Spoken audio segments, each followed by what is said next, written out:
فوت شدہ نمازیں. اب چونکہ قضا کی بات ہوئی کہ اگر قضا ہو رہی ہو تو قضا کرنے سے بہتر ہے کہ وقت کے اندر ایک رکعت پڑھ لی جائے، وہ پوری نماز کے برابر ہو جائے گی. تو اب سوال یہ پیدا ہوتا ہے کہ جس فریضے کی ادائیگی میں وقت کی پابندی کی اتنی شدت ہے، کیا شدت ہے کہ نمبر 1 یہ ہے کہ اوقات معلوم ہونے چاہیے، نمبر 2 یہ کہ صرف اوقات نہیں، اوقات میں سے بھی اول وقت اور افضل وقت جو ہے وہ معلوم ہونا چاہیے. اور پھر یہاں تک کہا گیا کہ اگر ائمہ بہت تاخیر کریں تو تم اول وقت کا ثواب نہ جانے دو، اس کو ادا کرو. وہاں اس بات کا تو تصور ہی نہیں کیا جا سکتا کہ کوئی شخص جان بوجھ کر نماز قضا کر دے یا نماز چھوڑ دے. آپ کو معلوم ہے نا کہ جو جان بوجھ کر نماز چھوڑے وہ کیا کرتا ہے؟ من ترک الصلاۃ متعمدا فقد کفر.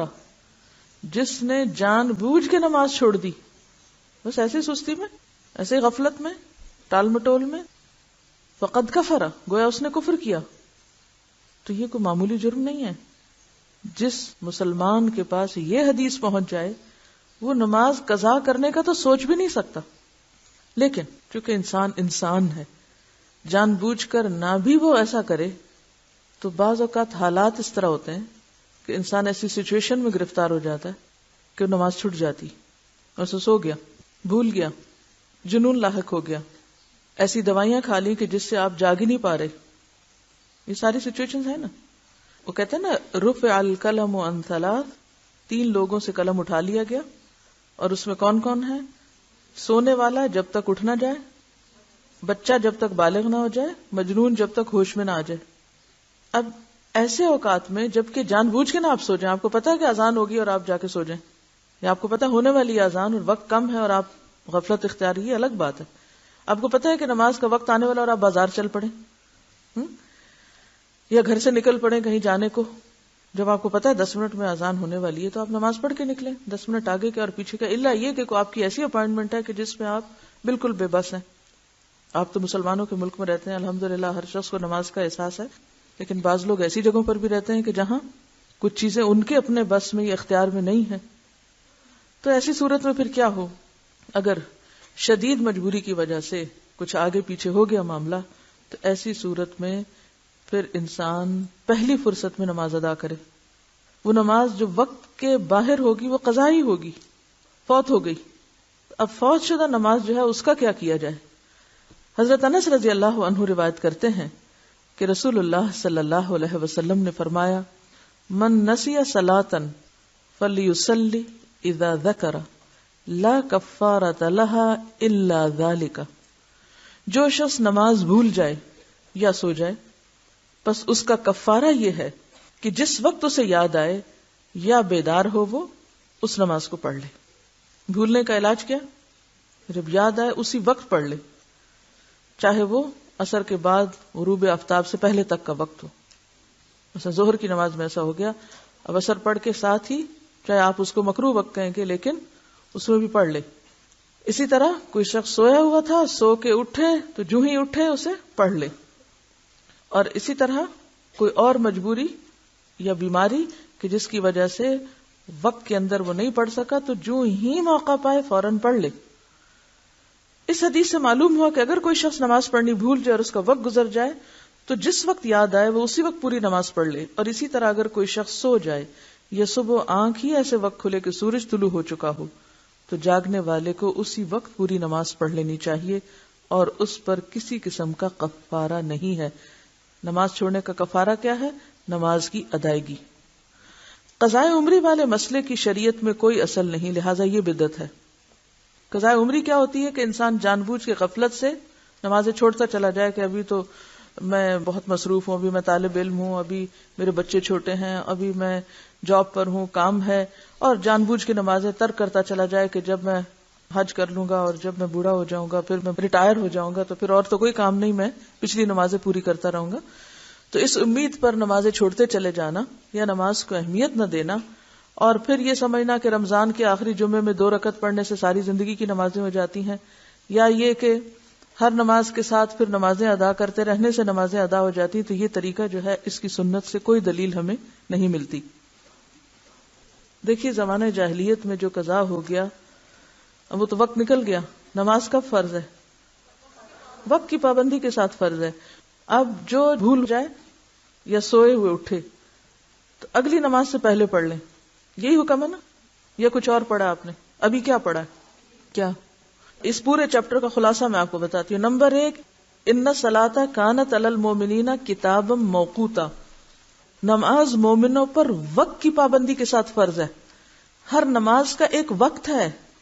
جیسے وہ ایک محاورہ بھی ہے نا کہ پنجابی میں بھی کہتے ہیں ویلے دی نماز کویلے دیاں ٹکرا. کویلے دیاں تو ٹکرا ہی رہ جاندیاں پھر. ہاں یعنی پھر آپ صرف سجدہ ہی کر رہے ہیں، نماز تو اپنے وقت پر ہے. اس اصول کو اگر آپ سمجھ لیں کہ نماز وقت کی پابندی کے ساتھ ہے، ورنہ ظہر، عصر، مغرب، عشاء نام کیوں رکھے ہوئے ہیں؟ کس لیے یہ نام ہے؟ اگر اس وقت کی پابندی کا کوئی مطلب نہیں ہے تو آپ جس وقت جو چاہیں پڑھا کریں. تو نماز فریضہ ہی ایسا ہے کہ جس کے ساتھ وقت کی پابندی لازم ہے. ٹھیک ہے، نمبر 1. نمبر 2 یہ ہے کہ انسان ہونے کے ناطے اگر آپ بیمار ہو جائیں یا آپ پر خدا نخواستہ کوئی ایسی آفت ٹوٹ پڑے کہ انتہائی مجبوری میں وقت کی پابندی نہ ہو سکے تو پھر کیا حکم ہے؟ دوسرا، جو ہی موقع ملے فوراً ادا کریں، تاخیر نہ کریں. نمبر 3، ادا کرنے میں کیا چیز شرط ہے؟ ترتیب. پہلے نمبر 1 جو قضا ہوئی، پھر 2، 3، 4، 5، یہی ہے نا؟ پھر اگلی نماز پڑھیں. اب آپ وہ پچھلی قضا کرنا چاہتے ہیں تو پہلے تو سارا دن کھڑے ہو کے اب تک جو کچھ چھوڑا ہے وہ پڑھیں، پھر اگلی پڑھ سکتے ہیں. ورنہ تو ترتیب نہیں رہے گی آپ کی. کہ رہے گی ترتیب؟ قضائے عمری میں تو کوئی ترتیب رہتی ہی نہیں. یہ تیسرے قاعدے کی خلاف ورزی ہوگی. چوتھی بات یہ ہے کہ جو شخص نماز جان بوجھ کے چھوڑ دے وہ قضا کرنے والا نہیں ہے، وہ بہت بڑا مجرم ہے. اس کے اوپر تو بہت سخت بات ہے اور اس کا علاج توبہ ہی ہے. توبہ، استغفار اور آئندہ کے لیے نماز کی پابندی، تاکہ کوئی شخص جرت نہ کرے نماز کے وقت میں نماز چھوڑنے کی، کیونکہ یہ معمولی جرم نہیں. جب ہم یہ کہتے ہیں اچھا یہ بھی پڑھ لو، وہ پچھلے سال کی پڑھ لو، اس سے پہلے کی پڑھ لو، ایک تو سنت میں کوئی ثبوت نہیں اس کا کہ ایسے کچھ واقعہ ہوا ہی نہیں. اور دوسری بات یہ ہے کہ اگر یہ ڈھیل دی گئی تو نتیجہ کیا ہوگا؟ آئندہ لوگ اس کو ایک نارم بنا لیں گے. نمبر 1 توبہ استغفار. نمبر 2 نیکیوں کی کثرت، نوافل کی کثرت، کہ آپ کی کمپنسیشن ہو پچھلی. اب پچھلے فرض وقت کے بغیر پڑھ رہے ہیں تو وہ تو نفل کے برابر ہو گئی، تو وہ اس نیت سے پڑھیں یا آپ ویسے ہی نفل پڑھیں تو نوافل کی کثرت کریں تاکہ جو آپ نے چھوڑا ہے اس کی کہیں سے کمپنسیشن ہو. چوتھی بات یہ کہ اگر آپ کی زندگی نہیں، مثلا اگر آپ اس چیز کو اصول بناتے ہیں کہ لازماً پچھلی ساری ہی دہرا کر اسی نمبر اور اسی عدد میں کرنی ہے آپ کو، تو اس کا نتیجہ یا اس کا مطلب کیا ہے کہ آپ کو پھر اتنے سال مزید جینا چاہیے. ٹھیک ہے. اب اگر آپ نہیں جی سکتے تو کیا کریں؟ اس کے لیے پھر ایک اور مسئلہ نکالا گیا، اور وہ بھی من گھڑت مسئلہ کہ پیسے دیں. کوئی سنت شریعت میں کہیں بھی نماز کا کفارہ نماز کے علاوہ دوسری کوئی چیز نہیں، کوئی دلیل ہے ہی نہیں. تو دلیل کے بغیر آپ کہاں سے خود سے اپنے خیال سے قائم کیے چلے جا رہے ہیں باتیں. اب آپ پیسے دیں، اگر آپ کے پاس پیسے بھی نہیں پھر آپ کیا کریں؟ نماز کا کفارہ پیسے نہیں ہے، نماز کا کفارہ نماز ہے. آپ کو نمازیں ہی پڑھنی ہیں. اب وہ تو وقت کے اندر تھی، وقت کے بغیر پھر آپ کثرت سے نوافل پڑھیں، کیونکہ وہ اگر وقت کے بغیر آپ پچھلی دہرا بھی رہے ہیں تو نوافل ہی ہیں، قبیلے دیاں ٹکرا ہی ہیں. ٹھیک ہے. تو ایسی صورت میں اب کرنے کی ضرورت یہ ہے کہ اس نقصان کو مختلف طریقے سے پورا کریں. ٹھیک ہے. ایسی سچی توبہ کریں کہ جیسے ایک کافر مسلمان ہونے پر کفر سے توبہ کرتا ہے نا تو کیا ہوتا ہے؟ پچھلے گناہوں کا کیا ہوتا ہے؟ واقعی ایک کافر جب مسلمان ہوتا ہے تو اس کے پچھلے گناہ معاف ہوتے ہیں. تو پھر ایک مسلمان نے اگر کفر کا ارتکاب کیا ہوا ہو تو کیا وہ توبہ کر کے مسلمان نہیں ہو سکتا دوبارہ؟ کیوں ائمہ کے فتاوی موجود ہیں کہ ایسا شخص جو جان بوجھ کے نماز چھوڑے اسے مسلمانوں کے قبرستان میں دفن نہ کرو. کوئی معمولی باتیں نہیں ہیں، لیکن ہم نے نماز کو ایک مذاق بنا لیا. حضرت ابو قتادہ رضی اللہ عنہ سے روایت ہے کہ رسول اللہ صلی اللہ علیہ وسلم نے ایک سفر میں فرمایا، آج رات کون ہماری حفاظت کرے گا؟ ایسا نہ ہو کہ ہم فجر کی نماز کو نہ جاگیں.